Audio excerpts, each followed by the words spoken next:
This is Ben Smith from the New York Daily News, and I am podcasting this week from the Regency Hotel in Manhattan, where I sat down with Congressman Rahm Emanuel. He was at the Regency raising money for the Democratic Congressional Campaign Committee, which he chairs, and is also promoting his new book, which is called The Plan, and which he co-wrote with Bruce Reed. I meant to ask you about the universal service piece of the plan. Can you tell me about it? Like, how's this going to work? Are people going to live in barracks? Universal civil defense training. And so, I think he had it at 18, but we were saying somewhere at the ages of 18 to 25, you will do 3 months of training. You can do it in between your some point in college, you just do that.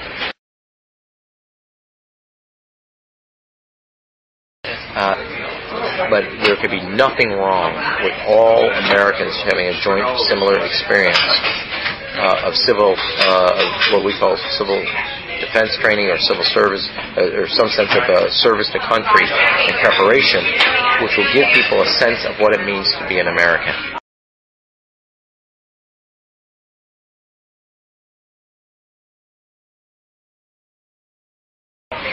So it is, we propose 3 months.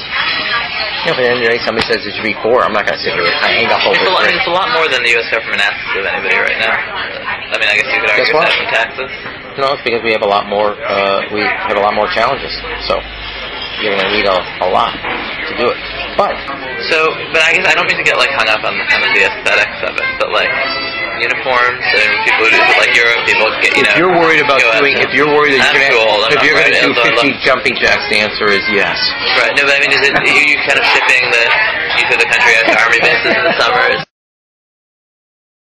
I mean, I wonder how it's going to work. I mean, this is people's experience. I'm sort of it's so abstract. So is it going to be it could be worked through. You go 9 to 5 to some course in the Red Cross building. Well, I mean, the whole idea there is it will be worked out. You could do it through your state National Guard. Could be the vehicle for that. The goal here wasn't to sit here and work on a piece of legislation for you and all that, but that's one venue to doing it. Okay. And would it? I mean, I guess would it? Are you? I guess I'm sort of I'm a little hung up on the barracks. Is there a reason? Do you want to talk about it? Do you think maybe? I got to turn the tape recorder off. Let me ask you a question. Do you have Blue Cross Blue Shield coverage on this? Are you worried about this in some capacity? I'm just curious. I'm just trying to sort of imagine it.